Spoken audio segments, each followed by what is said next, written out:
জানো তো আখি, আমার চুল মনে হচ্ছে দিনে দিনে বেড়েই চলেছে। তেমন তো যত্ন করি না, তাতেই এমন হচ্ছে কেন বলো তো? মাঝে মাঝে এটা ভেবে খুব ভালো লাগে। আমারও তো একই অবস্থা আপা। আসলে যাদের চুল হয় তাদের এমনিই হয়।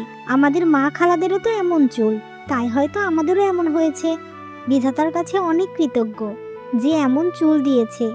অনেকের তো মাথায় চুল থাকে না, কেমন যে দেখা যায় তাদের। একদম ঠিক বলেছ। ওদের দেখলে আমার কেমন যেন ঘেন্না লাগে, খুব বিশ্রী দেখায়। ওদের কাছে আমার দাঁড়াতেই মন চায় না। ভালো হয়েছে যে এই বাড়ির কারো এমন নেই। শাশুড়ি মায়ের বয়স হলেও মাথায় কিন্তু চুল আছে। সেটা তুমি ঠিক বলেছ আপা। সবাই কত প্রশংসা করে আমাদের। যাই হোক, এবার চলো আমরা রান্নাটা করে নিই, না হলে দেরি হয়ে যাবে। এই বলে তারা দুজনে রান্নাঘরে যায়। এমনভাবেই দিন কাটতে থাকে। একদিন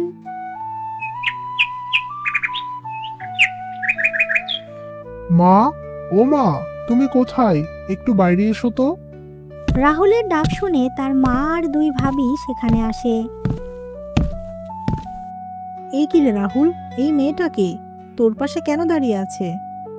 মা, আমি ওকে বিয়ে করেছি। ওর নাম নীলা। তোমাকে তো আমি বলেছিলাম যে আমি একটা মেয়েকে খুব ভালোবাসি। এই সেই নীলা, মা। কি বলছো তুমি রাহুল? এই মেয়েকে তুমি কি করে পছন্দ করতে পারলে? ওকে তো দেখতে একদম কাকের মতো। মাথায় তো চুল নেই বললেই চলে। তোমার সাথে কি ওকে মানায় নাকি? ঠিক বলেছ আপা, আমাদের কত বড় চুল, দেখতেও সুন্দর আমরা।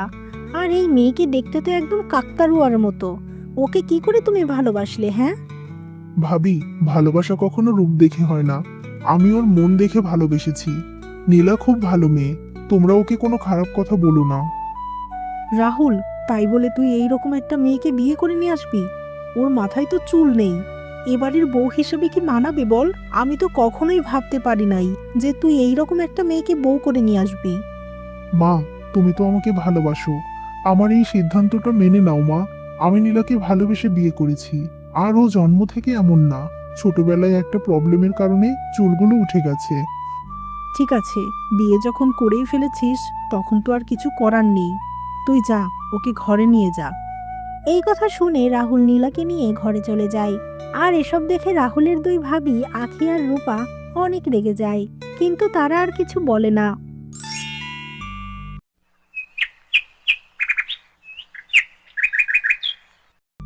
এ কি আপা, আমি তো এইমাত্র জায়গাটা পরিষ্কার করলাম, তুমি এখানে ময়লা কেন ফেললে? চুপ করো তুমি। আমাদের যখন যা ইচ্ছা আমরা তাই করব। তোমার তো আর আমাদের মতো লম্বা চুলের যত্ন নিতে হয় না। সারাদিন তো বসেই থাকো, আবার ঝাড়ু দিয়ে জায়গাটা পরিষ্কার করো। ঠিক বলেছ আপা। ওর মাথায় তো আর উকুন বা খুশকি হওয়ার ভয় নেই। শুধু মাথাটা সাবান দিয়ে ঘষলেই শেষ। তোমরা কেন আমার সাথে এমন করছো? আমি কি ইচ্ছা করে আমার মাথার চুলগুলো এমন করেছি বলো? বিধাতা চেয়েছেন তাই এমন হয়েছে। এত কথা বলার কি আছে শুনি? আমরা কত সুন্দরী, আমাদের মাথায় কত লম্বা চুল, আর আমাদের যা কিনা ন্যাড়া। ছি, তোমাকে যা বলতেও আমাদের ঘৃণা করে। তুমি এখান থেকে যাও তো, এত কথা বলতে ইচ্ছা করছে না তোমার সাথে। এই কথা শুনে নীলা খুব কষ্ট পায়, কিন্তু সে আর কোনো কথা বলে না। এমন সময় ঘর থেকে রহিমা বেগম বাইরে আসে। বলি নবাবজাদি, এখনো উঠান পরিষ্কার করা হয়নি? তোমার মতো অপয়া বউ এ বাড়িতে এসে থেকে আমাদের সম্মান ডুবছে। একটা কাজও তো সময় মতো করতে পারো না। তোমাকে কি ঘরে সাজিয়ে রাখবো? কি বলছেন কি আপনি মা? আপনার এই ন্যাড়া কুচ্ছিত ছোট বউকে কি ঘরে সাজিয়ে রাখা যায় বলেন? ওকে তো এই বাড়ির কোথাও মানাবে না। কি দেখে যে রাহুল একে বিয়ে করলো, কে জানে। তাদের এসব কথা শুনে নীলা খুব কষ্ট পায়, কিন্তু সে কোনো প্রতিবাদ করতে পারে না। শুধু অসহায়ের মতো তাকিয়ে থাকে। এভাবে তাকিয়ে আছো কেন? এত অপমান হও, তবুও লজ্জা হয় না? তাড়াতাড়ি উঠোনটা পরিষ্কার করে পুকুর থেকে পানি নিয়ে আসো। যত সব ঝামেলা আমার। এই বলে রহিমা বেগম ঘরে চলে যায়। কিছুক্ষণ পর নীলা কলসি কাঁখে নিয়ে গ্রামের পুকুর ঘাটে যায়। এ কি গো, তোমার সাথে দেখা হয়ে গেল? ভাবলাম বাড়িতে কাজ নেই, তাই রূপা আর আকির সাথে গল্প করে আসি। কিন্তু এসে তো তোমার সাথে দেখা হয়ে গেল দেখছি। আসলে কি বলো তো, কাউকে দেখতে না চাইলে তার সাথেই বেশি দেখা হয়। আমরা তো কখনো এই মেয়ের সাথে গল্প করতে আসবো না, যেই না রূপ, ন্যাড়া বউ। এমনভাবেই তারা নীলাকে অপমান করতে থাকে। এই সময় সেখানে রূপা আর আখি আসে। থাক গো, তোমরা আর এই ন্যাড়া মাথার বউকে কষ্ট দিও না। ওকে হাজার কিছু বললেও তো আর লাভ নেই। ওর জন্য আমাদের তো লজ্জায় মাথা কাটা যাচ্ছে। এর পরিচয় দিতেও আমাদের লজ্জা করে। কোথায় আমাদের মেঘবরণ চুল আর কোথায় এই ন্যাড়া মাথা। তুমি ঠিক বলেছ আপা। আর তোমরা জানো, আমরা তো ওকে আমাদের পাশে বসতেও দেই না। কে জানে ওর এই অলক্ষণে ছায়া আমাদের সুন্দর চুলে পড়লে যদি আমাদের চুলও ঝরে যায়। এটা কিন্তু ঠিক কথা। এই মেয়ের তো মাথায় চুল নেই। তোমাদের এমন লম্বা ঘন চুল দেখে আবার নজর দিয়ে নষ্ট করে দিতে পারে। এই ধরনের মেয়েরা কিন্তু এমনই হয়, তাই সতর্ক থাকা ভালো। এত অপমান সহ্য করতে না পেরে নীলা কাঁদতে কাঁদতে ঘরে চলে যায়। আর তারা সবাই তাকে নিয়ে হাসাহাসি করতে থাকে।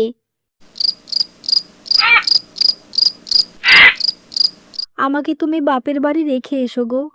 আমি আর এই অপমান সহ্য করতে পারছি না। ঘাটে মাঠে বাড়িতে সবাই আমাকে নিয়ে হাসাহাসি করে। আপারা আমাকে পেতনি বলে ডাকে।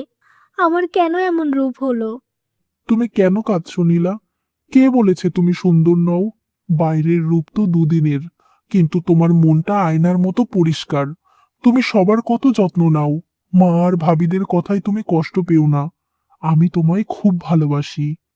কিন্তু তোমারও তো ইচ্ছা করে তোমার স্ত্রীর লম্বা চুল থাকুক, 10 জনে তার প্রশংসা করুক। আমার জন্য তোমার মাথাটাও সবার সামনে নিচু হয়ে থাকে। একদম না। আমার স্ত্রী যেমন হোক, আমার কাছে সেই সেরা। তুমি মন খারাপ করো না। একদিন সবাই তোমার আসল রূপ ঠিক বুঝতে পারবে। এমনভাবে রাহুল নীলাকে ভালোবেসে বোঝাতে থাকে। পরের দিন দুপুরবেলা বাড়িতে একজন জীর্ণ ছেঁড়া কাপড় পরা বৃদ্ধা এসে দাঁড়ান। তখন রূপা আর আঁখি বসে দুজনে গল্প করছিল। ও মা, বাড়িতে কেউ আছো গো? বড় তৃষ্ণা পেয়েছে, বড্ড খিদেও পেয়েছে মা।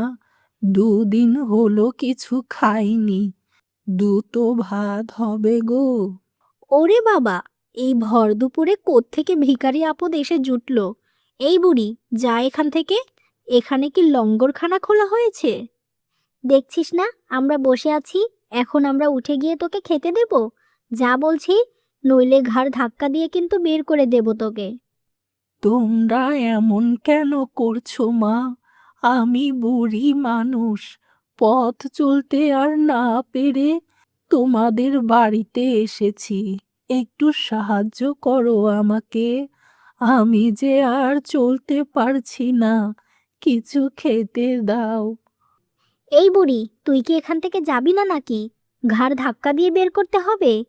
তোদের মতো ভিখারিদের শরীরে হাত দিতে আমার ঘৃণা করে, তাই তো এখনো কিছু করছি না। না হলে।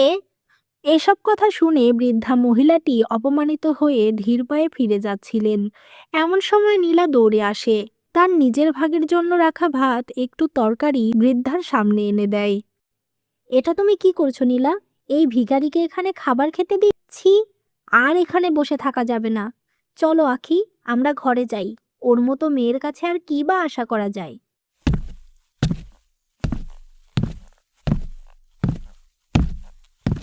বুড়িমা, আপনি ওদের কথায় কষ্ট পাবেন না। আপনি এখানে বসে খাবারটুকু খেয়ে নিন। নিশ্চয়ই আপনার খুব খিদে পেয়েছে। তুই আমাকে কত যত্ন করে খাবার দিলি মা, আর ওরা দুজনে আমাকে অপমান করলো। তোর মতো মেয়ে বউ যেন ঘরে ঘরে হয় রে মা। বুড়িমা, আপনি ওদের মাপ করে দিন। একদিন হয়তো ওরা দুজনেই পরিবর্তন হবে। আমি চাই না আপনার মতো মানুষদের কষ্ট দেওয়ার জন্য তারা তার ফল ভোগ করুক। আর কথা বাড়াবেন না বুড়িমা, আপনি খেয়ে নিন, তারপর আবার কথা হবে। এই কথা শুনে বৃদ্ধা তৃপ্তি করে খাবার খায়। মা রে, তোর মাথায় চুল না থাকতে পারে, কিন্তু তোর মনটা এই পৃথিবীর সবচেয়ে সুন্দর। আমি তোর সেবায় খুব খুশি হয়েছি। তোর এই ভালো কাজের জন্য তোকে আমি কিছু দিয়ে পুরস্কৃত করতে চাই।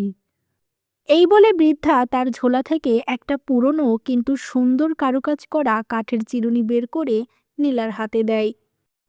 এই নে মা, এটা কোনো সাধারণ চিরুনি নয়।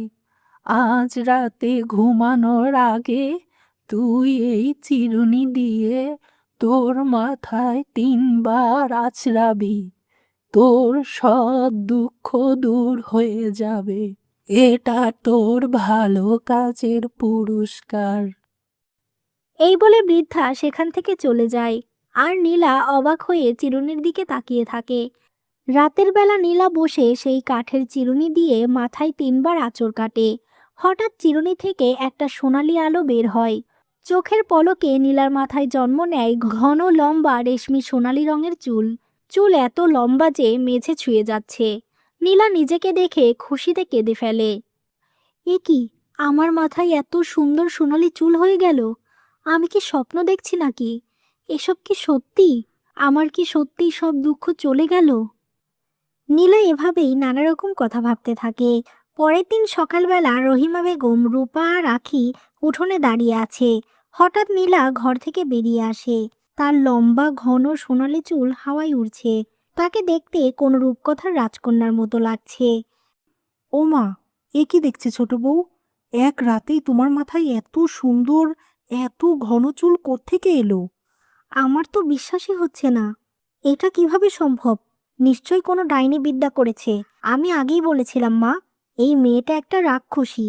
তাছাড়া এক রাতেই ওর এমন লম্বা চুল কি করে হলো? তুমি ঠিক বলেছ আপা। কালকের ওই ন্যাড়া মাথায় এত সুন্দর চুল, এটা কিছুতেই হতে পারে না। এই ডাইনিকে এই বাড়ি থেকে তাড়াতাড়ি বের করে দিন মা। চুপ করো তোমরা। ওর সব কথা না শুনে তোমরা কেন খারাপ কথা বলছো? নীলা কোনো জাদুও জানে না, ও কোনো ডাইনিও না। নীলা, তুমি সবকিছু বলো, কি করে কি হলো? এরপর নীলা সবাইকে সবকিছু বলে। এসব শুনে রূপা আর আখি খুব আফসোস করতে থাকে যে তারা কেন সেই বুড়িটাকে অপমান করেছিল। নীলার রূপ দেখে শাশুড়ির মন পুরো গলে গেল। তিনি সারাদিন ছোট বউয়ের প্রশংসায় পঞ্চমুখ, আর পাড়ার সবাইকে ডেকে এনে ছোট বউয়ের চুল দেখাতে লাগলেন। কিন্তু এদিকে অহংকারী বড় আর মেজ বউয়ের শাস্তি শুরু হয়ে গেল। কয়েক মাস পরে রূপা সকালে ঘুম থেকে উঠে দেখে তার সমস্ত চুল পড়ে গেছে। সে নীলার মতো ন্যাড়া হয়ে গেছে। এসব দেখে সে চিৎকার করে ওঠে।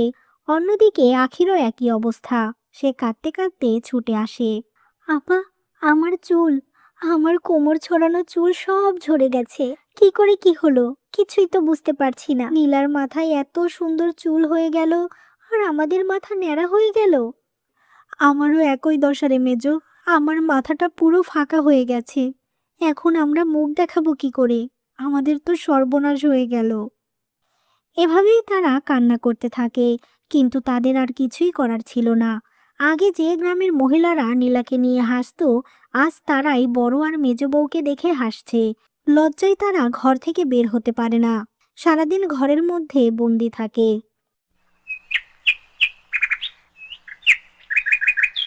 তোমাদের দুজনের এমনই হওয়ার কথা ছিল। যেমন তোমাদের অহংকার, তেমনই তোমাদের শাস্তি। সারা দিন ছোট বউকে ন্যাড়া ন্যাড়া বলে খোঁটা দিতে। এখন দেখো, তোমাদের নিজেদেরই মাথায় একটাও চুল নেই। মা, আপনি আমাদের এভাবে বলছেন? আমরাই কি শুধু ওকে অপমান করেছি? আপনি কি করেননি?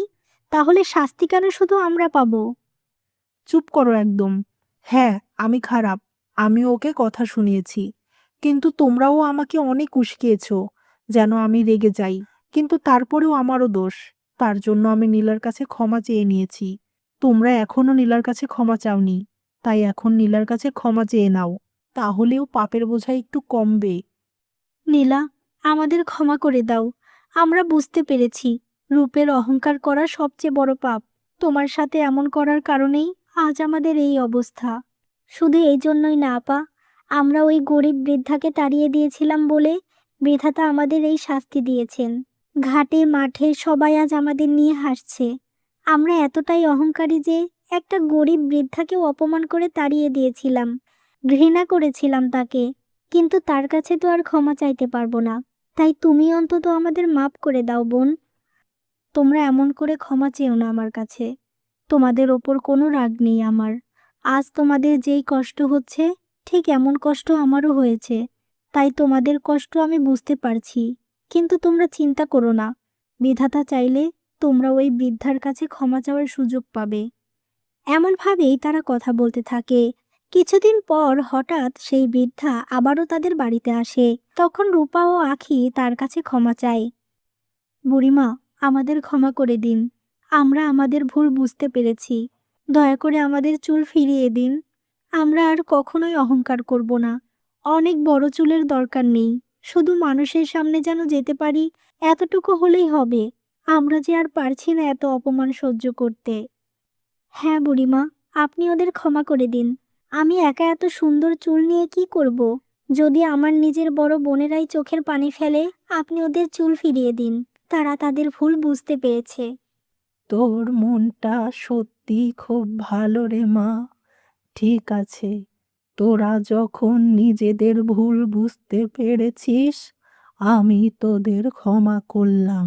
নীলামা, ওই জাদুর চিরুনিটা দিয়ে ওদের মাথায় একবার করে আছড়ে দে। নীলা চিরুনিটা নিয়ে রূপা আর আখির মাথায় চিরুনিটা বুলিয়ে দেয়। তখন জাদুকরি আলো ছড়ায়। ধীরে ধীরে রূপা ও আখির মাথায় আগের মতো কালো চুল গজিয়ে ওঠে।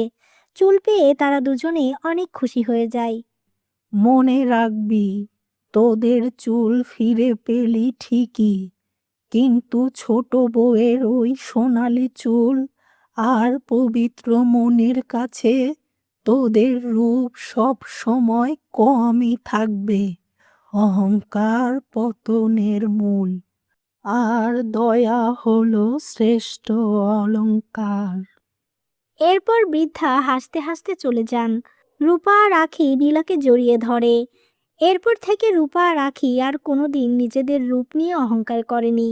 তারা ছোট বউকে নিজের বোনের মতো ভালোবাসতে শুরু করলো।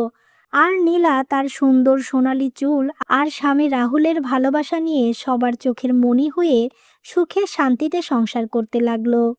বন্ধুরা, এই গল্প থেকে আমরা শিখলাম, মানুষের বাইরের রূপ নিয়ে কখনো অহংকার করতে নেই, কাউকে ছোট করতে নেই, কারণ মানুষের আসল সৌন্দর্য লুকিয়ে থাকে তার সুন্দর মনে। আজকের গল্পটা তোমার কেমন লাগলো তা অবশ্যই কমেন্ট করে জানিও। আর এমন শিক্ষণীয় গল্প দেখতে চ্যানেলটা সাবস্ক্রাইব করে রাখো।